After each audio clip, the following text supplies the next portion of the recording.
दोस्तों, मेरा नाम है अमन और आप सभी का स्वागत है आपके अपने यूट्यूब चैनल में जिसका नाम है अमन ट्यूटोरियल। आज हम पढ़ने जा रहे हैं एक्सक्रीशन सिस्टम के बारे में, जो कि हैप 2 में बताया गया है बी फार्मेसी में।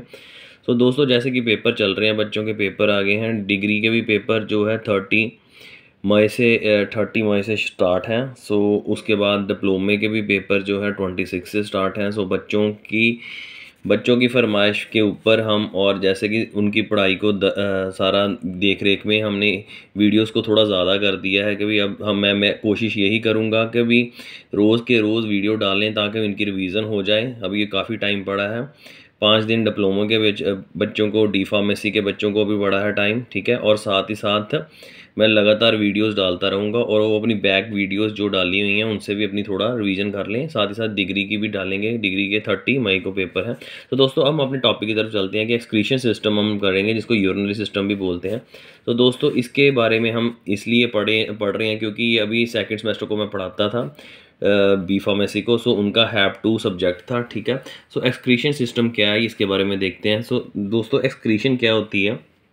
एक्सक्रीशन सिस्टम जो है, ये जब आपको मैंने डाइजेशन पढ़ाया था तो उसका लास्ट स्टेप था, क्योंकि डाइजेशन में मैंने आपको पढ़ाया था जब हमने गैस्ट्रो इंटेस्टाइनल जो मैंने आपको पढ़ाया था, जीआई ट्रैक्ट पढ़ाया था, तो आप मेरी लास्ट वीडियो से चेक कर सकते हैं। तो उसमें मैंने 3-4 आपको स्टेप बताए थे, जैसे इंजेशन क्या होती है। इंजेशन का मतलब कोई भी फूड मटेरियल जो होता है जो माउथ में जाता है। डाइजेशन का मतलब जब बड़े मॉलिक्यूल लाइक पॉलीसेकेराइड, पॉली मतलब ज़्यादा और सेकेराइड मतलब शुगर मॉलिक्यूल ब्रेक डाउन होते हैं इनटू शुगर में। एब्जॉर्प्शन का मतलब क्या होता है दोस्तों? एब्जॉर्प्शन और एड्जॉर्प्शन में एक डिफरेंस है। एब्जॉर्प्शन होता है जब आपके कोई भी आप चीज़, कोई जैसे कुछ खा रहे हो तो वो सीधा ब्लड में चले जाए तो उसे एब्जॉर्प्शन बोलते हैं। वेयर एज द एड्जॉर्प्शन को बोलते हैं, जैसे चौक है, चौक के जब भी हम चौक को पानी में डालते हैं और पानी में डालते हैं तो उसके सिर्फ सरफेस पे ही पानी रहता है, ठीक है ना। अंदर तक नहीं चौक के जाता, उसको एड्जॉर्प्शन बोलते हैं। इसमें सिर्फ डी आ जाएगा, ADSORBTI एड्जॉर्प्शन, ठीक है। एब्जॉर्प्शन का और एड्जॉर्प्शन का काफ़ी हद तक क्लियर हो चुका होगा, क्योंकि फिजिकल फार्मेसी जब मैं करवाऊंगा तो वहाँ पर एड्जॉर्प्शन आइसोथर्म है, तो उससे भी आपको क्लियर होगा, ठीक है।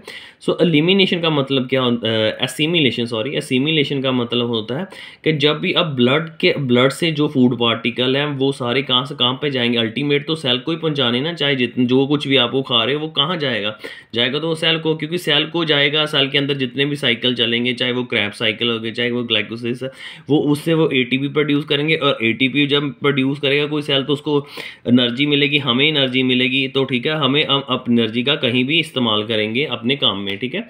एक्सक्रीशन क्या होती है? एक्सक्रीशन होता है जो भी हमारे फीकल मटेरियल हैं, जो हमारे वेस्ट मटेरियल हैं, उसको हम अगर रिमूव करते हैं अपनी बॉडी से तो उसे एक्सक्रीशन बोलते हैं, ठीक है ना। इसलिए हम इसको एक्सक्रीटरी सिस्टम भी बोलते हैं, यूरिनरी सिस्टम भी बोलते हैं, ठीक है। एक्सक्रीशन सिस्टम का हम ये पढ़ेंगे। इसमें बेसिकली एक्सक्रीशन किसकी करनी है, किन चीज़ों को अपनी बॉडी से रिमूव करना है। पहले तो हो गया नाइट्रोजीनियस वेस्ट को रिमूव करना है, ठीक है ना।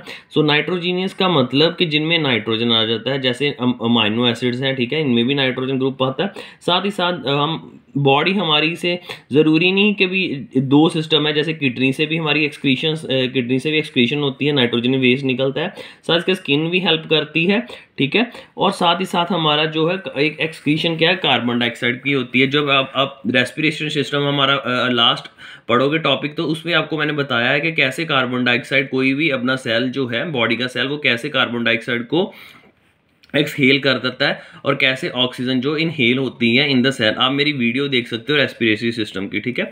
फीकल मैटर का मतलब होता है, जिसे हम पोटी भी बोल देते हैं, ठीक है ना। उनका स्टूल बोल दो, फीकल मैटर बोल दो, ये कहाँ से पास आउट होएगा? लार्ज इंटेस्टाइन में। दोस्तों, large intestine is responsible for the removing the waste material out from the body, whereas the small intestine is helpful in the absorption because of there is a villi like structure. आप digestive system पढ़ोगे, 1 by 1 system पढ़ोगे, पहले आप digestive system पढ़ो तो आपको पता चल जाएगा कि कौन सा पार्ट किसके लिए रिस्पॉन्सिबल है। और अब जब रेस्पिरेशन पढ़ोगे तो आपको ये भी पता चल जाएगा कि हमारे कैसे सेल कार्बन डाइऑक्साइड बाहर बॉडी से निकालते हैं, ठीक है।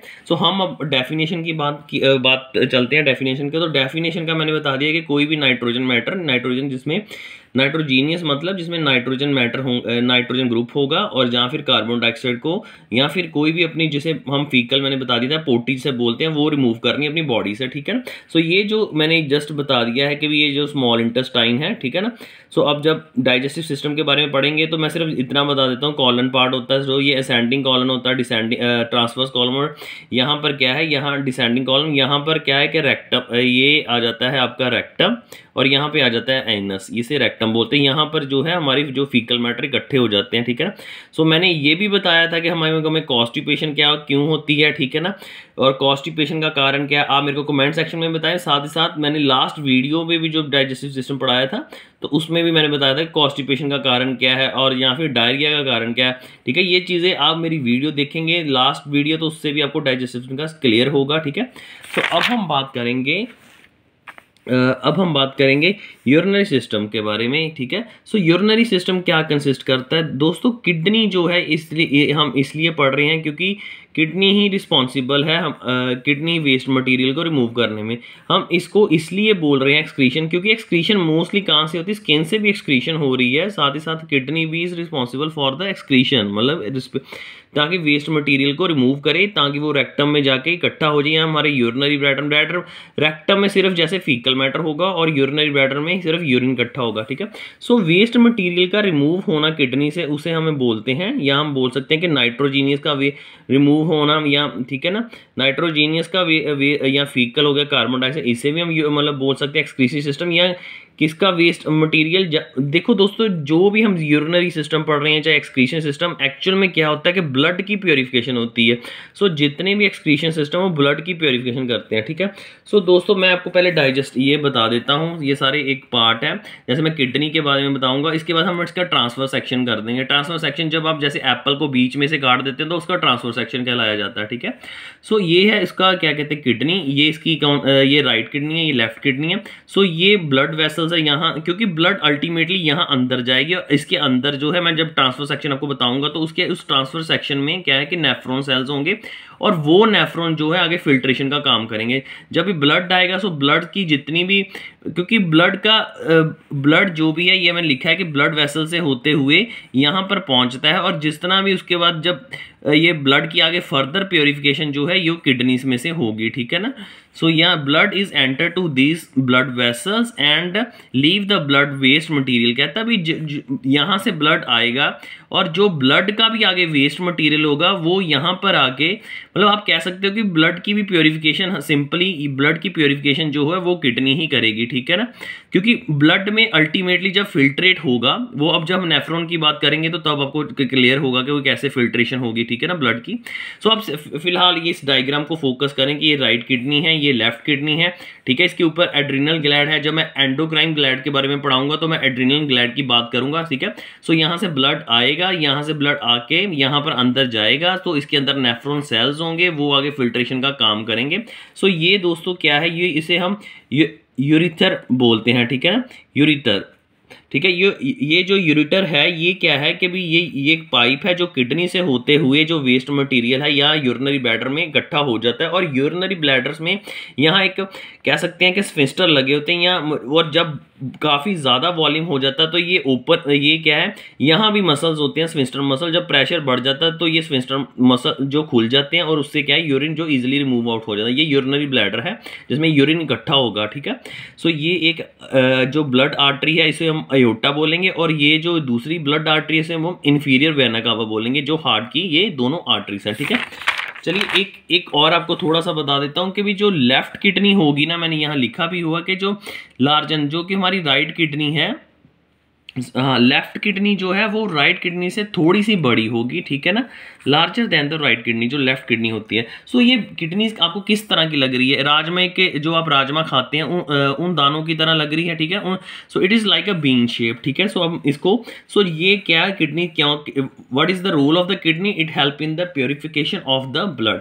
चलिए अब ट्रांसफर सेक्शन की डायग्राम बात कर लेते हैं।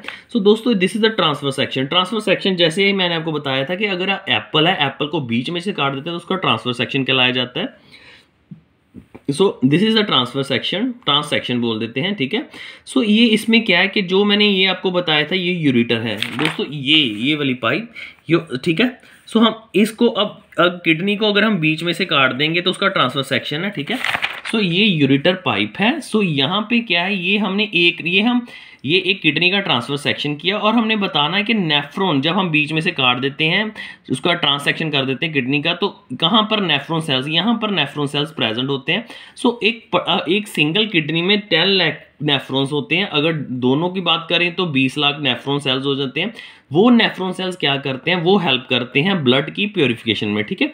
सो ये आर्टरीज आ रही है। सो यहाँ पर एक आप देख रहे हो कि ये डीप लाइक स्ट्रक्चर है, इसे हम हाइलम बोलते हैं, ठीक है ना। सो उसके बाद क्या है कि ये जो आगे यूरेटर है, ठीक है ना। सो ये आगे हाइलम भी अगर हम बात करें, यही हाइलम आगे डीप लाइक स्ट्रक्चर जा रही, इसको बोलते हैं, यहाँ पर मैं थोड़ा इसको कर देता हूँ मार्क, ठीक है। सो उसके बाद क्या है कि ये आगे फर्दर जो है फर्दर की तरफ जाती हैं जो पाइप्स हैं, ठीक है। सो इसे क्या बोलते हैं, इसे बोलते हैं हम, दिस इज द काइलेक्स। सो जो हाइलम है वो आगे फर्दर पाइप्स में डिवाइड होता है, उसे हमें काइलेक्स बोलते हैं। ये कौन से काइलेक्स है, ये मेजर काइलेक्स, मतलब जो ये मेजर पाइप्स है। आगे फिर ये काइलेक्स जो है आगे फर्दर हो जाते हैं इनटू अ माइनर काइलेक्स, मतलब जो नैरो पाइप्स हो जाती हैं, ठीक है ना। सो पिरामिड क्या होता है, पिरामिड एक कलरफुल शेप, कलरफुल पार्ट होता है जो कि काइलेक्स, जो माइनर काइलेक्स है, ये माइनर काइलेक्स यहाँ पर प्रेजेंट होता है, ठीक है। सो जो बार का पार्ट होगा, ठीक है, उसको क्या बोलेंगे, उसको मेडुला बोलेंगे। जो अंदर का पार्ट होगा उसे हम क्या बोलेंगे, उसे हम कॉर्टेक्स बोलेंगे। सो this is the cortex part जो इनसाइड है, ठीक है। आउटसाइड ऑफ जो ट्रांसफर सेक्शन का पार्ट होगा उसे मेडुला बोलेंगे। इनसाइड जो ट्रांसफर सेक्शन का पार्ट होगा उसे हम कॉर्टेक्स बोलेंगे। हाइलम जो है, हाइलम आगे जाके फर्दर बड़ी पाइप्स जो होती हैं उनको मेजर काइलेक्स बोलते हैं। आगे जो आगे चली जाती है उसे माइनर काइलेक्स बोलते हैं। और जो कलरफुल यहाँ पार्ट होता है उसे हम पिरामिड बोलते हैं। और ये पिरामिड जो है ये किसका पार्ट है, माइनर काइलेक्स का पार्ट है, ठीक है। चलिए ये जो है यूरेटर पाइप है, ठीक है ना, ये वाली पाइप जो मैंने आपको बताई थी यहाँ पर। और जब हम किडनी को बीच में से काट देते हैं, ट्रांससेक्शन कर देते हैं, तो उससे क्या होगा, उसके ये ट्रांससेक्शन करने का सिर्फ मेरा यही रोल था ताकि मैं आपको ये बता सकूं कि नेफ्रॉन सेल्स कहाँ पर प्रेजेंट है, ठीक है। चलिए अब बात करते हैं नेफ्रॉन की। दोस्तों जैसे लीवर के सेल्स होते हैं उनको हेपेटोसाइट्स बोलते हैं, ठीक है। जैसे हार्ट के सेल्स होते हैं उनको कार्डियोसाइट्स बोलते हैं। साइट्स का मतलब सेल्स। और ब्रेन के सेल्स कौन होते हैं, न्यूरॉन होते हैं। ऐसे ही किडनी के जो सेल्स होते हैं उन्हें नेफ्रॉन बोला जाता है, ठीक है। सो ये जो किडनी है ये मेड अप ऑफ, यहाँ पर लिखा है कि नेफ्रॉन सेल्स के, मैंने आपको पहले बता दिया था कि बोथ किडनी जो है वो 20 लाख सेल्स नेफ्रॉन कंसिस्ट करती है और पर किडनी कौन कितनी करती है, 10 लाख करती है, ठीक है ना। तो उसके बाद हम बात करें, अगर हम ये दोस्तों पेपर पॉइंट ऑफ व्यू में अगर बात करें तो ये बहुत इंपॉर्टेंट डायग्राम है। It is a most important diagram for the paper point of view. चलिए एक नेफ्रॉन की हम बात कर रहे हैं, ठीक है। सो ये जो ब्लड था, ये जो मैंने बताया था कि एक जो vena cava inferior vena cava और एयोर्टा से ब्लड कैपिलरीज जा रही थी। मैं पीछे बता देता हूँ ताकि आपको थोड़ा, ठीक है। सो ये जो ब्लड कैपिलरीज यहाँ से ब्लड लेके आ रही थी, ठीक है। सो एक थी इंफीरियर वेना कावा और ये एक एयोर्टा थी। अब ब्लड तो जाएगा ना यहाँ पर, और ब्लड जाएगा, उसके बाद ट्रांसफर सेक्शन की मैंने बात की थी, फिर मैंने और ट्रांसफर सेक्शन की जब बात की थी तो मैंने न्यूरॉन के बारे में बात की। अब हम न्यूरॉन की तरफ चलते हैं। अब ये एक सिंगल न्यूरॉन की मैं स्ट्रक्चर बता रहा हूँ, ठीक है। सो थोड़ी सी कॉम्प्लिकेटेड है, ठीक है। सो एक्चुअल में क्या है कि जब भी ब्लड आता है, ठीक है ना, एफरेंट जो आर्टरीज है वो ब्लड को लेके जाती हैं। सो ये क्या है कि अब यहाँ पर दो प्रेशर लगेंगे। एक होता है, इसे फर्स्ट स्टेप हम कह सकते हैं, हमारा अल्ट्रा फिल्ट्रेशन होती है। फिल्ट्रेशन का मतलब क्या है, जैसे आप किसी चीज को छानते हैं, फिल्टर करते हैं, ठीक है ना। सो ये ब्लड आ गया, ब्लड आने के बाद ऊपर से प्रेशर लगेगा जो आर्टरीज के ऊपर से, उसे हाइड्रोलिक प्रेशर बोलेंगे। और नीचे से प्रेशर लगेगा, दोनों तरफ से प्रेशर लगेगा, तो इजीली ब्लड की फिल्ट्रेशन होगी। और जो वाटर होगा, वाटर जो है यहां पर आ जाएगा, ठीक है ना। सो उसके बाद क्या होगा कि ये आगे इस डायग्राम में हम बात करते हैं कि ये इस पार्ट को हम बोलते हैं बोमन कैप्सूल बोलते हैं। नीचे वाले पार्ट को हम बोलते हैं प्रॉक्सिमल कॉन्वोलेटेड टब्यूल बोलते हैं, ठीक है, इसको। उसके बाद इसका थर्ड पार्ट जो नेफ्रॉन का आता है उसे हम बोलते हैं लूप ऑफ हैनल बोलते हैं। ये डिसेंडिंग है क्योंकि नीचे की तरफ आ रहा है, ऊपर जाएंगे तो ये असेंडिंग लूप ऑफ हैनल है। उसके बाद इसको डिस्टल कॉन्वोलेटिंग टब्यूल बोलते हैं। यहाँ पर कनेक्टिंग टब्यूल्स होती हैं। आगे जाकर ये क्या यूरेटर को जुड़ जाती हैं और उसके बाद यूरिनरी ब्लैडर पर, ठीक है। और लास्ट में यूरिथ्रा दोस्तों ये पार्ट होगा, यहाँ पर ये पार्ट यूरिथ्रा होगा, इसे यूरेटर बोलते हैं, इसको यूरिथ्रा बोलते हैं। ये यूरिनरी ब्लैडर है, ठीक है। चलिए अब हम बात करेंगे यहाँ पर अल्ट्रा फिल्ट्रेशन की बात करेंगे। दोस्तों मैं आपको पहले कुछ 2-4 चीज़ें बता देता हूँ, ठीक है। सो ये इधर हम डायग्राम की तरफ चलते हैं। सो ये है बोमन कैप्सूल, ठीक है। यहाँ पर हमने बोमन कैप्सूल किया। यहाँ पर क्या है कि ब्लड जो है यहाँ पर जो ये जो आर्टरीज हैं ये क्या है, यहाँ पर जब हाइड्रोलिक प्रेशर और जो दूसरा प्रेशर दूसरा ऑस्मैटिक प्रेशर है, सो यहाँ पर जब ब्लड आता है सो डबल जो दोनों तरफ से प्रेशर लगता है, ये प्रेशर है। सो यहाँ से जो ब्लड की फिल्ट्रेशन हो जाती है, ठीक है ना। सो टोटल एक यहाँ पर ब्लड की फिल्ट्रेशन हो जाती है बोमन कैप्सूल में, ये जो मैंने बनाया हुआ है बोमन कैप्सूल। सो अगर हम बात करें तो हमारे ये जस्ट एक नॉलेज की तरफ कि ये कितना फिल्ट्रेट होता है, ये 100 ml पर रेट से, मतलब इतना, मतलब 100 ml ये अगर पर रेट मतलब 1 मिनट में इसका 100 ml पर मिनट जो है जो ब्लड की फिल्ट्रेट हो जाती है, ठीक है ना। और दूसरा यहाँ पर ये है कि भाई यहाँ पर सिर्फ बोमन कैप्सूल की बात कर रहे हैं, किसकी जो फिल्ट्रेशन होती है वो ब्लड की होती है और कितनी, सिर्फ 100 ml होती है। और 180 ml जो है वो 20 लाख जो नेफ्रॉन सेल्स हैं वो एक दिन में फिल्ट्रेशन करते हैं, ठीक है। ये इंपॉर्टेंट लाइन थी कि कितने, मतलब की फिल्ट्रेशन कितनी होती है, 180 लीटर की 20 लाख नेफ्रॉन सेल जो है एक दिन में फिल्ट्रेशन करते हैं, ठीक है। और दूसरी इंपॉर्टेंट है कि एक सिंगल राउंड में 5 लीटर जो है, जब ये एक पूरा एक सिंगल राउंड लग जाता है ना ब्लड का यहाँ से यहाँ पर, सो उस राउंड में क्या होता है, उस राउंड में 5 लीटर जो है ये फिल्ट्रेशन होती है। अगर हम इस सिर्फ इतने एरिया में बात बोले तो पर मिनट में 100 ml क्या है ब्लड की फिल्ट्रेशन होती है और 5 लीटर पूरे एक सर्कुलेशन में, और ऐसी 72 सर्कुलेशन होती हैं और पूरे दिन में 180 लीटर होता है जो ब्लड की फिल्ट्रेशन, ठीक है। सो ये तो सारा इंपॉर्टेंट बात, ठीक है ना। सो उसके बाद हम बात करते हैं सिलेक्टिव रीअब्जॉर्प्शन की बात करते हैं, ठीक है ना। सो सिलेक्टिव रीअब्जॉर्प्शन का मतलब है कि urine output in a single day. अगर हम बात करें सिलेक्टिव रीअब्जॉर्प्शन की तो एक दिन में कोई भी इंसान जो है 1.5 लीटर जो है यूरिन पास आउट कर देता है। सो जब मिनरल ये जो है पोटाशियम क्लोराइड, फॉस्फेट, ये जितने भी मिनरल हैं ये क्या है कि ये विच मीन द फिल्ट्रेट, ठीक है। सो जब ब्लड की प्योरिफिकेशन हुई, यहाँ पर क्या था, ब्लड की प्योरिफिकेशन हो रही थी। सो उस ब्लड प्योरिफिकेशन में इंपॉर्टेंट मिनरल थे, कौन से थे, पोटाशियम क्लोराइड, फॉस्फोरस, जिंक थे, ठीक है, क्योंकि इंपॉर्टेंट मिनरल है।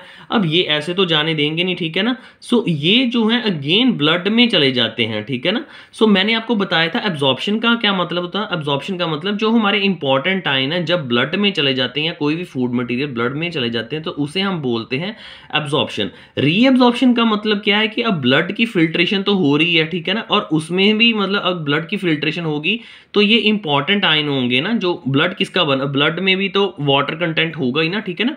ब्लड में आरबीसीज, डब्ल्यूबीसीज, प्लेटलेट सब कुछ है, पर जब ब्लड की फिल्ट्रेशन होगी तो उसके यहाँ पर जो आ जाएगा जो वाटरी फ्लूइड होगा उसमें जो इंपॉर्टेंट आयन होंगे जैसे पोटाशियम क्लोराइड, जिंक और फॉस्फोरस।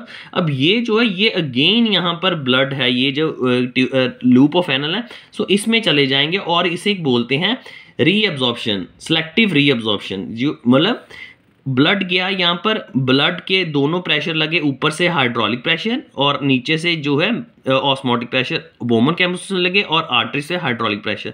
सो ब्लड की जब फिल्ट्रेशन होगी तो उसमें से जो इंपॉर्टेंट आयन थे जैसे पोटाशियम क्लोराइड, फॉस्फोरस, जिंक थे वो सब यहाँ पर चले जाएंगे। अब ये जो जब चले जाएंगे तो ये यहाँ पर ब्लड जो आर्टरीज होगी ये फिर यहाँ पर आ जाएंगे क्योंकि ये इंपॉर्टेंट है ब्लड के लिए।